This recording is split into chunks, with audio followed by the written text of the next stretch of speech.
বিরোধী দলীয় chief whip ও এনসিপির আহ্বায়ক নাহিদ ইসলাম বলেছেন, শহীদ আবু সাঈদ হত্যা মামলার রায় কার্যকর সহ জুলাই হত্যাকাণ্ডের সব মামলার দ্রুত নিষ্পত্তি চায় জনগণ।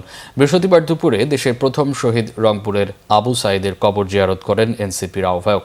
এ সময় তিনি অভিযোগ করেন, জুলাই গণঅভ্যুত্থানের ৩ মূল দাবি বিচার, সংস্কার ও নির্বাচন এর মধ্যে শুধু নির্বাচন সম্পন্ন হয়েছে, বিচার ও সংস্কার এখনও বাস্তবায়ন হয়নি। একই সঙ্গে গণভোটের রায় ও জুলাই সনদ বাস্তবায়নে সরকারের আন্তরিকতা নিয়েও প্রশ্ন তোলেন তিনি। মানুষ গণভোটের পক্ষে, হ্যাঁর পক্ষে রায় দিয়েছে, কিন্তু বর্তমান সরকার সেই রায়ের সাথে বিশ্বাসঘাতকতা করেছে, প্রতারণা করেছে এবং সেই গণভোটের রায় তারা কার্যকর করছে না। জুলাই সনদ তারা মুখে মুখে কার্যকর করবে বলছে, এটা তাদের কেবলই মৌখিক প্রতারণা। তারা ৩১ দফার সাথে প্রতারণা করেছে। তারা বলেছিল সংবিধান সংস্কার কমিশন করবে, সেটি তারা করে নাই।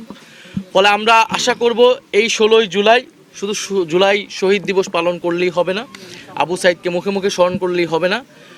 গণভোটের যে গণরায়, সেই রায়ের আলোকে রাষ্ট্র সংস্কার করতে হবে এবং এদেশের যেই দুর্নীতি, বৈষম্য দূর করে আমাদের নতুন বাংলাদেশ গঠন করতে হবে।